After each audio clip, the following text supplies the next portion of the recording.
Bonjour et bienvenue sur Entre Terre et Ciel podcast, le podcast spirituel qui s'adresse à vous qui avez besoin de vous ancrer dans votre vie quotidienne et de développer votre conscience. Chaque semaine, je vous délivre des clés pour vous aider à relever vos défis du quotidien et vous sentir connecté et soutenu dans vos expériences de vie. Je suis Adélia, je suis guide holistique, enseignante en développement personnel et spirituel, clairvoyante et médium, et je vous accompagne à travers mes pratiques telles que le développement de l'intuition et des perceptions subtiles, l'énergétique, la cartomancie, l'astrologie et le développement de la conscience afin de vous aligner dans votre vie et d'en faire une expérience vertueuse et pleine de sens. Entre Terre et Ciel est donc destiné à toutes les personnes intéressées par ces pratiques, ainsi qu'à ceux qui sont en quête d'une spiritualité incarnée, ouvrant la porte à des applications dans la vie quotidienne. N'hésitez pas à me soutenir en vous abonnant et en notant ce podcast, et je vous souhaite une belle écoute.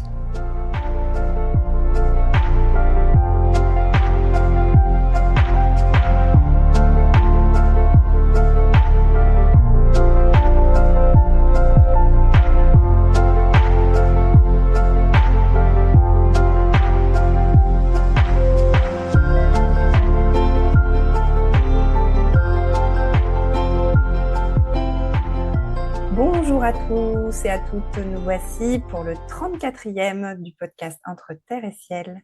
Et aujourd'hui, je reçois encore quelqu'un, je reçois Stan Carret, qui va nous parler un petit peu de son cheminement. Stan, tu es coach en développement personnel et tu es aussi écrivain. Alors moi, pour la petite histoire, c'est à travers un de tes bouquins que je t'ai aussi bien rencontré, qu'on a pu échanger de vive voix, puisque j'avais été te voir en conférence, je me rappelle, il y a quelques années. Oui, ça fait Et longtemps. ça fait longtemps. Et du coup, je t'ai suivi à tes débuts d'écrivain et moi, ça m'intéresse puisque je suis sûre qu'il y a aussi des auditeurs que ça intéresse au niveau justement de l'écriture en développement personnel. Donc, tu nous raconterais un petit peu tout ça. Euh, mais du coup, je vais te demander dans un premier temps peut-être de te présenter, de savoir un petit peu qui tu es, comment tu peux nous expliquer un peu ton cheminement jusqu'ici. Je te souhaite la bienvenue, Stan. Bonjour Adélia et bonjour à tout le monde qui écoute. Merci beaucoup de me recevoir dans ton podcast. Je suis très content d'être là. Avec plaisir. Et pour présenter mon cheminement, tu souhaites que je te décrive un peu mon cheminement intérieur jusqu'ici, c'est ça? Alors, déjà, dans un premier temps, dis-nous ce que tu fais avec tes mots, parce que moi, j'ai juste dit que tu étais coach et que tu étais écrivain, mais on ne sait pas trop encore ce que tu écris. Donc, dis-nous ce que tu fais et puis comment t'en es arrivé jusque-là. Ok. Alors, moi j'exerce en tant qu'écrivain et coach en développement personnel. Coach en développement personnel depuis fin 2015. J'ai commencé, donc ça fait longtemps. 10 ans maintenant. Ça rajeunit pas, hein. Non. Donc, je fais des consultations pour aider les personnes, soit face aux problématiques liées aux relations toxiques, tout ce qui touche à ça, avant, pendant, après, la prise de conscience, la reconstruction, la fuite, tout ça, les compréhensions, voilà, ou pour aider les personnes à dépasser les pensées obsessionnelles et les émotions de souffrance qui y sont liées, ou pour se reconnecter à soi, à notre énergie authentique. Enfin, c'est les sujets, moi, qui me parlent le plus. Et ce dont je parle le plus sur YouTube, parce que je fais aussi beaucoup de vidéos depuis cette date-là aussi. Et j'écris des livres. J'ai écrit principalement des livres en rapport avec le développement personnel et la connaissance de soi et mon cheminement intérieur. Et aussi des livres qui aident les gens face aux relations toxiques. Et du coup, qu'est-ce qui t'a amené bah, peut-être à être coach, mais aussi à écrire ton premier livre? À être coach en développement personnel, en 2014, j'ai commencé ma démarche de travail intérieur.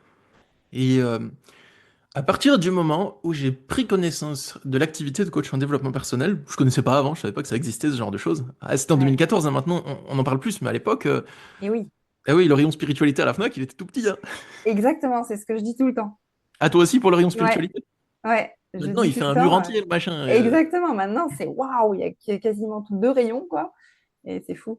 Ouais, il y avait rayon spiritualité, développement perso. À l'époque, il n'y avait pas eu le spirituality boom des années genre 2016-2017, là. Ah, Voilà, exactement. moi j'appelle ça comme ça. Ouais. Du coup, j'ai pris connaissance de l'existence de ce métier. Et à partir de ce moment, je me suis dit, ok, je veux faire ça. Voilà, ça m'est venu, mais genre tout seul. J'ai voulu faire ça. Bon, j'ai suivi des formations de sophrologie. À l'époque, c'était surtout des formations en 2 ans qu'on trouvait.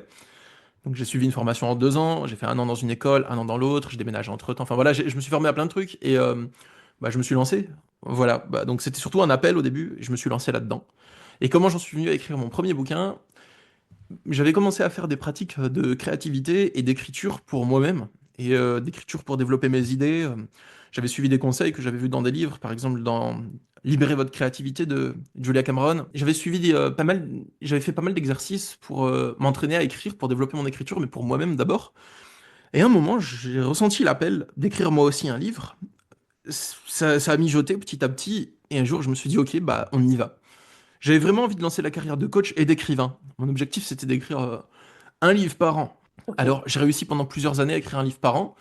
J'en ai sorti un en 2017, je crois, en 2018, un en 2019, un en 2020. Après, j'ai Waouh. fait une pause et le dernier, et j'en ai sorti un en 2024 parce que j'avais fait plusieurs projets de livres que j'avais menés à bien, mais finalement, j'ai pas trouvé d'éditeur ou j'ai pas voulu les publier parce que c'était pas assez mature. Et j'avais aussi eu beaucoup de déménagements, beaucoup de changements dans ma vie personnelle. Donc voilà, il y avait beaucoup de mouvements. Et à partir de la fin de ces mouvements ou un peu plus de stabilisation, je me suis remis à publier des livres. J'en ai publié un l'année dernière, en mars, en 2023. Et j'en ai un qui sort en mars, non, en mars 2024, et j'en ai un qui sort en mars 2025 sur les relations toxiques, là, dans un mois et quelques, comme ça. Et je suis Waouh. sur l'écriture d'un roman en ce moment, et ce depuis beaucoup de mois. Donc, un peu, voilà comment j'en suis venu à faire ce que je fais aujourd'hui. Ok. Et du coup, qu'est-ce qui te transporte, on va dire, dans ce que tu fais en fait? Qu'est-ce qui est ton moteur? Alors que ça soit aussi bien pour le métier de coach que pour le métier d'écrivain, est-ce qu'il y aurait aussi un pont qui va relier les deux? Ou tu as une forme de motivation qui est similaire? Ben, pour le métier de coach, j'ai voulu faire ça dès le début. Alors, je l'ai fait. Je me suis pas vraiment posé de questions. Ouais. J'y suis allé, je l'ai fait. Et après, j'ai beaucoup remis en question cette activité. Je continue à l'exercer. Mais j'aime ce que je fais. J'aime quand j'accompagne les personnes en consultation. Et je les aide bien. J'ai beaucoup de bons retours. J'aime ce que je fais. Je suis tout le temps dans le moment présent quand je le fais. Je suis totalement concentré avec la personne.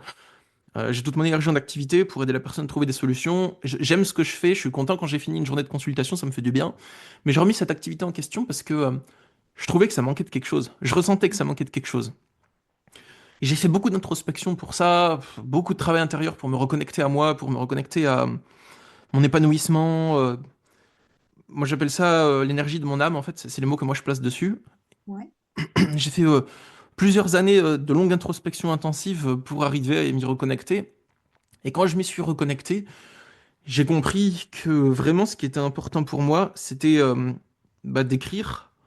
J'aime faire le métier de coach à côté, j'aime faire des vidéos sur YouTube aussi pour parler de mon cheminement, pour le partager, pour partager comment j'ai réussi à transcender les émotions de souffrance, mes prises de conscience, mon évolution dans le sens où ça peut aider les gens, sur l'aspect des changements psychologiques, tout ça, pas en mode voyeuriste, mais pour parler de comment on peut transcender des émotions, comment j'ai fait face aux difficultés. Et sur ce cheminement, j'ai réussi à me reconnecter à ce que je voulais, qui était vraiment écrire, mais avec une autre énergie que j'ai écrit peut-être certains des premiers livres, c'est normal, c'est un chemin. Et j'aime ce que j'ai écrit dans les premiers livres, hein, comme Vivre sans souffrir par exemple, il est cool, je suis toujours d'accord avec tout ce qu'il y a dedans, mais j'ai envie d'écrire, de scinder les activités d'écriture. Par exemple, dans le livre sur les relations toxiques que je sors bientôt, c'est un manuel pratique et je transmets mon expérience d'accompagnement des personnes en relations toxiques, pas le vécu des personnes parce que ça c'est confidentiel, mais je transmets les outils qui aident les Mhm. gens, qui aident à transcender, à comprendre, à se débloquer, à avancer, à voir clair. C'est un manuel pratique. Donc c'est un certain type d'écriture. Après, là pour écrire mon livre, le roman que je fais actuellement, j'ai réussi à me connecter à ce que je veux vraiment profondément, et c'est cet appel-là que j'ai ressenti. Et Mhm. j'ai ressorti cette idée de roman qui était venue dans ma tête pendant que je faisais un voyage des mois plus tôt, et je me suis dit, je ressens l'appel de créer ça, et de créer ça bien, et d'en faire quelque chose de grand. C'est ce que je ressens en moi, en fait. Donc, Bien sûr. je fais ce qu'il faut pour, et je prends beaucoup de temps pour faire la meilleure œuvre que je sois capable de faire. Alors, juste peut-être pour qu'on comprenne un petit peu mieux ce que tu écris, est-ce que tu pourrais présenter les bouquins, un petit peu ton cheminement au niveau des bouquins, ce que tu as écrit, parce que les gens savent peut-être pas ce que tu écris. T'as quand même c'est du développement personnel, mais tu as quand même un axe particulier. Est-ce que tu peux nous le présenter, nous dire un petit peu les œuvres que tu as faites? Bien sûr, merci Adélia de poser la question. Alors, j'ai mon premier livre, Canalisé. C'est peut-être avec celui-là que tu m'avais découvert, Tout peut-être? à fait, celui-là. Ben, c'est un livre sur lequel je parle de la connexion à soi, de l'intuition, de la pratique de la canalisation. C'est mon tout premier livre, hein. C'est Bébé Stan qui a écrit ça. En 2016, dans mon appartement au Cap d'Agde où je vivais en tant qu'ermite. Ensuite, il y a mon livre Journal d'un explorateur de la conscience. Ça, je faisais face à une période de dépression et je voulais trouver des solutions. Donc, j'étais en mode introspection hardcore et intensive. Ok, Et je notais mes idées, mes essais, ce qui marche pas. Mon cheminement, c'est un journal. Donc, il est vraiment écrit en temps réel pendant ok. ça, jusqu'à ce que j'ai dépassé la période de dépression. Ensuite, j'ai mon troisième livre, Pervers narcissique, l'identifier, le fuir, se reconstruire. C'est un livre, le titre, il parle de lui-même, voilà. C'est un livre pour aider les personnes qui font face à ce type de profil. Oui. Ensuite, j'ai mon livre que j'avais écrit super longtemps, celui-là. Oh là, parce qu'il est méga épais, il fait 400 pages. C'est Vivre sans souffrir, un manuel de développement personnel avancé. Donc, c'est un livre qui contient beaucoup de clés pour comprendre comment notre organisme produit les émotions, pas de manière scientifique avec les hormones et tout, mais qu'est-ce qui fait qu'on ressent de la souffrance dans des cas précis.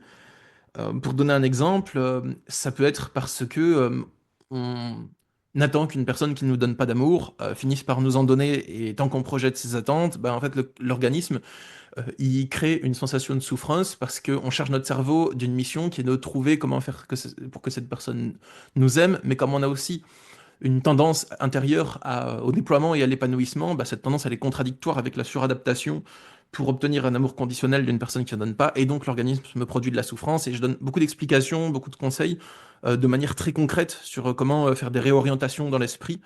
C'est simple, c'est accessible à tout le monde. Et dernièrement, il y a mon dernier livre qui est sorti l'année dernière, c'est un autre journal, il s'appelle L'appel de mon âme, journal de bord de voyage intérieur et extérieur. Super. Et celui-là, je l'ai écrit pendant la fin d'un conflit intérieur que j'ai vécu qui était long. C'était une épreuve intérieure qui était très intense à vivre. J'ai réussi à la résoudre, et ça, c'est le journal du dernier arc narratif qui m'a permis de résoudre ce conflit intérieur, si je peux dire. C'est écrit en temps réel encore une fois, et il est super cool. Enfin, moi, je l'aime beaucoup celui-là. Voilà. C'est ton préféré, du coup, si tu en as un que tu préfères dedans? Ouais, je dirais que ça peut être celui-là, ouais, c'est ça. Ok. C'est le dernier, du coup, Ouais, c'est pour ça. l'instant. Ok. Et il y en a un autre qui arrive là cette année. Ouais, c'est ça, dans un mois et quelques jours, là, le 10 mars normalement, j'ai mon livre Ok. sur les relations toxiques qui sort aux éditions Améthyste. Super. Bah, écoute, je pense qu'il y en a plus d'un que ça va intéresser. Donc, écoute, je mettrai de toute façon tes liens, hein, dans l'épisode pour que les gens Merci puissent te Adélia. retrouver. Donc, avec plaisir. Du coup, je vais avoir une autre question. C'est, à ton avis, quand tu... Alors, là, de ce que je vois, de ce que je ressens, de ce que tu nous dis, c'est que généralement, c'est parce que toi-même, tu traverses quelque chose que tu vas en faire un livre et que tu vas donner un peu toutes les clés par lesquelles toi-même tu es passé, si je comprends bien, pour pas mal de tes livres, finalement. C'est comme s'il y avait beaucoup de vécu. Il y a beaucoup de vécu, et après, il y a le livre Pervers narcissique ou les livres sur les relations toxiques. Alors, c'est des choses que moi-même j'ai traversées, certes, dans ma vie, mais c'est aussi beaucoup issu de mon expérience en accompagnement individuel et des outils Oui, pour aider les personnes. Voilà. d'accord. Donc il y a des livres qui vont être un peu plus personnels et issus de mon expérience, et d'autres qui sont personnels et issus de mon expérience, plus beaucoup de mon expérience professionnelle. Ouais. Et du coup, à ton avis, quand tu vas écrire, quand tu es porté par l'écriture, quand tu es dans des moments de flow d'écriture, etc., à quoi tu vas te connecter en fait, pour toi, hein, de ta vision de l'écriture et de ce que tu traverses? Alors ça dépend. Je vais pratiquer deux types d'écriture. Trois même. Pour les journaux que j'écris, bah, je me connecte à ce que je vis, et j'écris quand j'ai un élan d'inspiration et que j'en ressens l'appel pour écrire. C'est des livres qui s'écrivent au compte-gouttes. Il n'y a pas vraiment de routine d'écriture pour cela. Il D'accord. faut que la session elle soit juste et alignée. Si j'ai rien à dire, je dis rien. Parce que c'est un livre qui est fait exprès comme ça. Ok.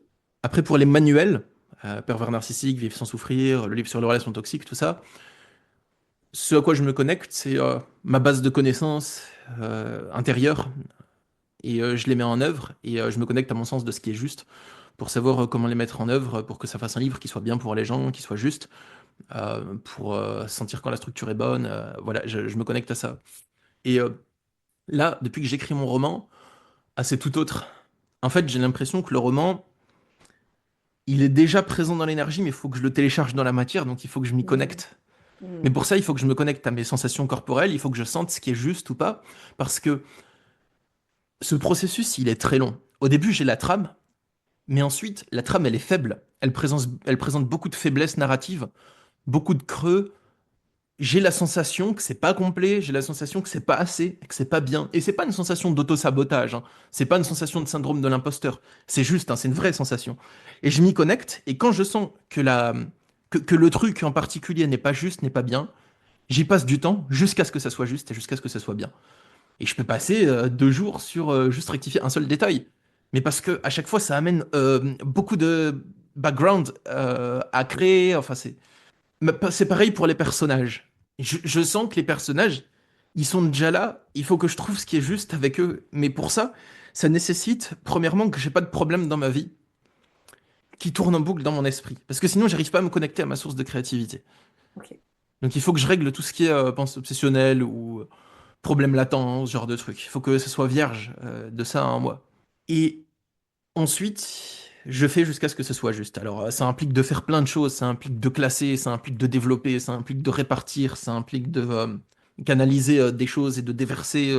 Ça implique de faire plein de choses. On dirait que je me connecte à la source de mon livre Mhm. et que je la mets dans la matière. C'est comme ça que je la ressens.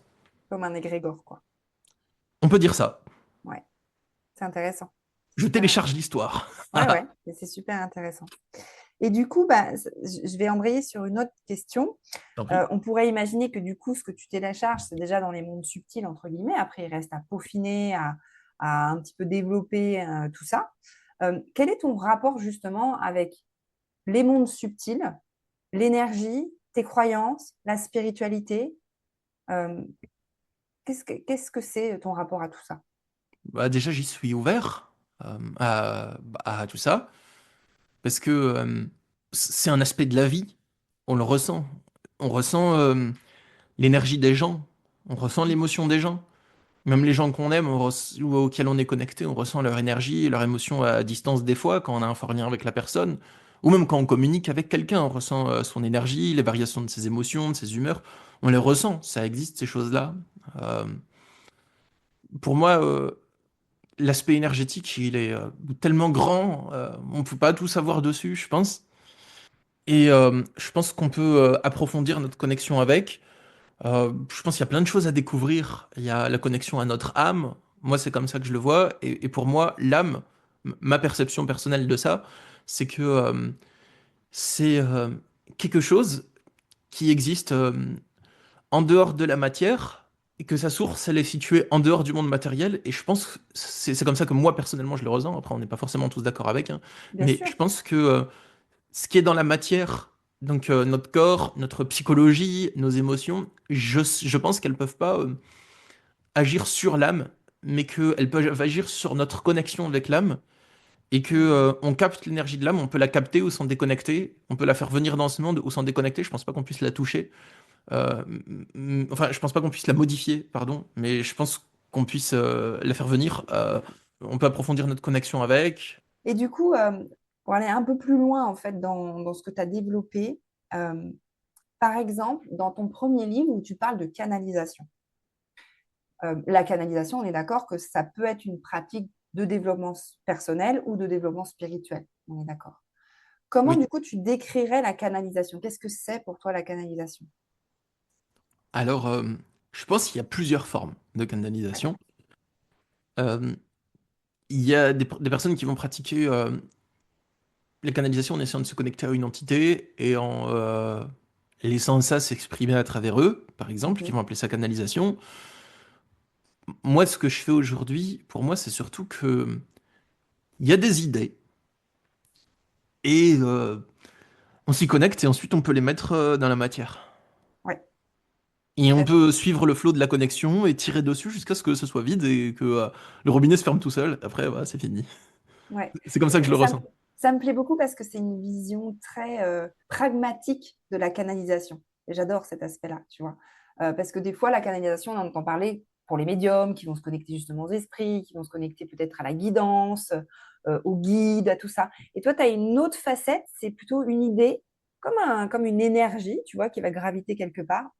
Tu vas te connecter à elle et tu vas la mettre dans la matière. Ça me va bien dans le sens où c'est une autre façon aussi d'expliquer la canalisation. Puisque, en fait, toi, tu vas canaliser, mais tu ne vas pas forcément canaliser des esprits ou des défunts ou des choses comme ça. Non, voilà, c'est ça. Après, je suis C'est ouvert ça, à ce que des personnes fassent ça. C'est pas quelque chose bien que je sûr. veux, pour se connecter au guide, tout ça.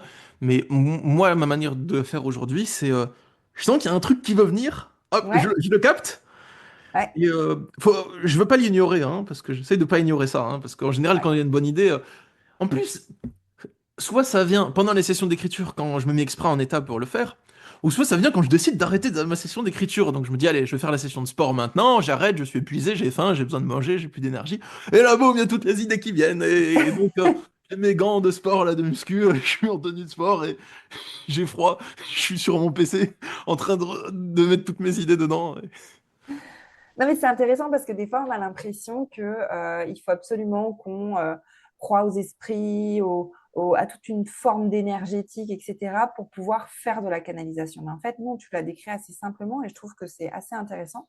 Et monsieur et madame tout le monde peuvent faire de la canalisation, en fait, dès l'instant où tu décides. Du coup, tu développes un petit peu dans ce livre Canalisation, comment faire?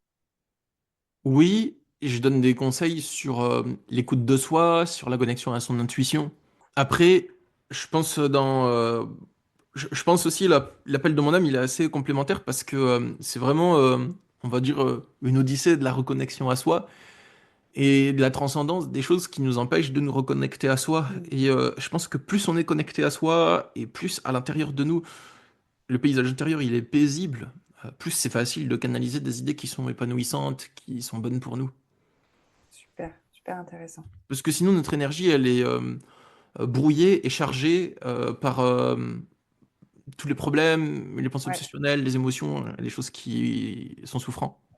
exactement. Les blessures, les conditionnements, tout ça. Oui, c'est ça, exact. Ouais, on se rejoint là-dessus. Du coup, est-ce que tu aurais des petites anecdotes un peu incroyables, un peu spirituelles, un peu guidance, des trucs de synchronicité? Est-ce que tu aurais des trucs comme ça à nous raconter? Un truc vraiment le plus balèze qui m'était arrivé, mais c'est pas une coïncidence ou une synchronicité, c'est quelque chose de plus lent. Euh, Ouais, C'était en 2019, j'avais voulu me reconnecter à moi parce que je sentais que j'avais un appel intérieur comme un truc qui toquait à la porte de mon cœur et que fallait que j'arrive à connecter à ça.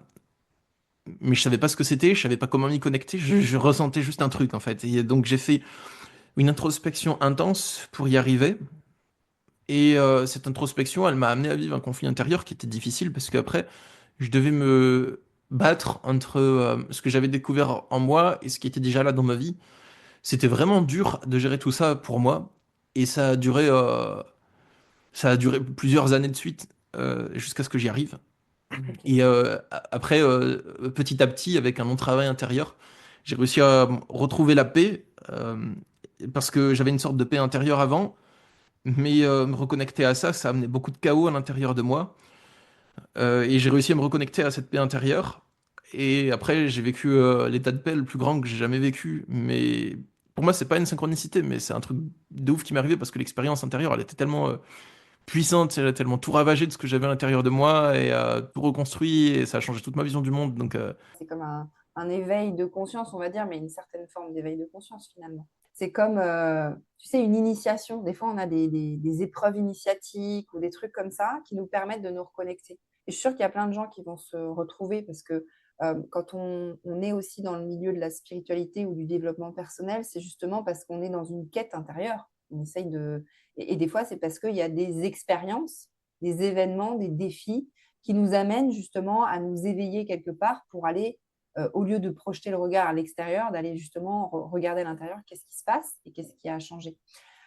Du coup, c'est intéressant ce que tu nous dis parce que à travers ta vision de la vie et ce que tu passes comme expérience, bah, c'est comme si on se disait c'est sans fin finalement. Tu as toujours un niveau de conscience qui finit par évoluer, où tu nous dis là, par exemple, c'était en 2019 que ça a commencé et ça s'est terminé quand ton processus? Alors, je pense qu'il s'est conclu il y a un an. Mais Ouais, ça veut dire, il y a eu des moments où c'était plus dur, où ça allait plus mal. Après des moments d'apaisement et d'apaisement progressif, puis des réactivations de souffrance. Puis petit à petit, je pense que l'arc narratif s'est conclu l'année dernière, si je peux dire ça. C'est bon, je ouais, suis beaucoup dans la construction de récits en ce moment, c'est pour ça que il n'y a j'emploie pas de ce souci, on jargon, comprend. mais voilà. Ok. Oui, donc ça peut aussi, parce que tu es quand même quelqu'un qui est dans le développement personnel depuis longtemps, qui travaille beaucoup sur lui. Euh, du coup, ça peut aussi nous dire, bon, la vie, c'est tout un cheminement et qu'on s'arrête jamais vraiment d'évoluer. Parce que là, tu as eu ce stade-là. Peut-être que tes évolutions seront plus douces, après, on ne sait pas. Mais par contre, il y a toujours comme des paliers, quoi, finalement. Ouais, c'est vrai. Il y a toujours des nouvelles choses à découvrir, à expérimenter, à connecter, à dépasser, des nouveaux défis, c'est vrai. Après, c'est vrai, les évolutions sont plus douces maintenant. Ah, Mm. En effet, et aussi les problèmes, je les règle beaucoup plus vite quand il y en a. ouais, Parce qu'avant, je pouvais rester des mois à cogiter pour essayer de comprendre ce qui se passait à l'intérieur de moi et le régler. Tout maintenant, ça va beaucoup plus vite, ouais, vraiment. Et je pense que c'est vrai ce que tu dis que l'évolution, enfin, que c'est sans fin. Après, je pense que les souffrances qu'on a, on peut quand même les régler et trouver une sorte oui. d'accalmie et de paix. Mais on va continuer à évoluer. Il y aura peut-être des autres défis. Ce sera, comme tu as dit, plus doux. Après, je ne sais pas, hein, peut-être la vie, elle a des surprises. Mais je pense qu'il y a quand même moyen de régler les souffrances et qu'on a en nous et de trouver un état de paix, de trouver une plaine à l'intérieur, une grande plaine. Et du coup, quels sont tes outils? Parce que tu me dis, donc tu as commencé en 2019, par exemple, pour ce grand chemin que tu as fait. C'était quoi? C'est quoi tes outils? C'est de la méditation? C'est tu te poses des questions? C'est est-ce que tu vas chercher de l'aide ou est-ce que c'est plutôt tout seul que tu fais les choses? Alors, on va dire j'ai fait 98% de mon cheminement tout seul. Oui, Il y a une personne qui m'a aidé dans des consultations à un moment dans le cheminement, une bioénergéticienne qui m'a aidé, qui m'a apporté de l'aide sur le cheminement avec plusieurs consultations et ça m'a bien aidé. Mais en dehors de ce moment-là, j'ai fait mon cheminement tout seul. Introspection, observation de soi, tentative, échec, introspection avec de l'observation, essayer de comprendre ce qui se passe à l'intérieur de moi, essayer de m'illusionner en pensant que cette prise de conscience est la bonne, mais en fait elle va dans le sens de la peur, et du coup sur le moment je me sens mieux pendant quelques instants, mais la souffrance s'accentue, et du coup j'observe, et puis ça fait peur parce que je dois remonter à la racine de ce qui se passe en moi, et que la remise en question elle est tellement terrible que mon cerveau a du mal à oser l'envisager, et puis après je ne peux plus aller en arrière, et je suis obligé de l'envisager parce que une fois que le cerveau a vu, il a beaucoup de mal à dévoir et à retomber mm, et remettre le voile qui vient de percer. Voilà. Un outil qui est très important. C'est Enfin, ça, c'est vraiment un truc qui est trop fort. Bon, après, j'ai fait beaucoup de sophrologie, j'ai fait de la méditation, j'ai bien fait du sûr. voyage pour essayer de comprendre ce qui se passait en moi. Enfin, j'ai vraiment suivi mon épanouissement là où il me guidait et expérimenté des choses pour aller dans le processus d'ouverture de soi, pour forcer l'ouverture intérieure jusqu'à ce que ça marche et essayer de l'ouverture dans différents sens jusqu'à ce que je trouve ce qui est juste. Enfin, voilà. Mais un outil qui est extrêmement puissant pour dépasser les souffrances intérieures, que moi j'aime beaucoup, vraiment, c'est pas forcément pour la reconnexion à soi, savoir qui on est, mais c'est vraiment pour l'aspect dépasser les souffrances. C'est, premièrement, il faut faire une petite pause, prendre un temps où on arrête de faire des trucs, et même quelques minutes, quelques heures, et essayer de voir ce qui se passe à l'intérieur de nous, comprendre comment notre organisme produit la souffrance. Je parle pas de pourquoi dans l'enfance tout ça, je parle de le mécanisme présent qui fait qu'il y a de la souffrance. Et je parle pas au niveau chimique et hormonal, ça peut toujours être intéressant, hein, voilà, bien sûr. Mais je parle de dans quelle démarche notre esprit il est. Quelle est la démarche de notre esprit? Qu'est-ce que notre cerveau il essaye de faire? Qu'est-ce que notre cerveau il croit, il essaye de faire? Et pourquoi est-ce qu'il y a de la souffrance qui se produit dans notre organisme? Euh, Par exemple, parce qu'on essaye d'obtenir justice dans une situation où il n'y a pas moyen d'obtenir justice et qu'on ne fait pas le deuil et qu'on ne se détache pas ou un truc dans le genre. Bref. Et ensuite, il faut comprendre, premièrement, comprendre pourquoi ça se passe. Ensuite, il faut entraîner le cerveau il faut s'entraîner à percevoir quand la souffrance est présente en nous, sur Mm. le moment où elle est présente. On n'y arrive pas tout le temps, on n'y arrive pas tout de suite, forcément, mais on s'entraîne à se dire, ok, là, je suis en train de souffrir de telle manière. Et une fois que c'est ça, il faut rediriger le cerveau vers ce que j'appelle des pensées remèdes ou des pensées antidotes. Donc, Mhm. Ce que j'appelle ça, c'est pas des pensées positives ou des affirmations positives, c'est que on va rediriger notre cerveau et notre manière de penser sur sur la même situation, mais on va la penser différemment d'une manière saine, d'une manière plus saine. Oui. Je peux illustrer par un exemple. Admettons qu'on ait une relation avec une personne, couple ou famille par exemple, que ce soit une personne qui compte pour nous. Cette personne, on se pose plein de questions à propos d'elle, ou bien elle fait pas ce qu'on attend.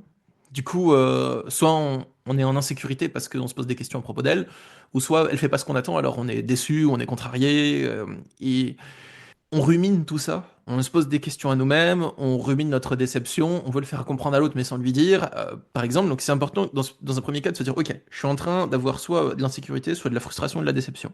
Ensuite, il faut rediriger. Ça veut dire que on va se dire, avec des pensées antidotes par exemple, si je souffre, c'est parce que j'attends que l'autre fasse des choses qu'il fait pas de lui-même.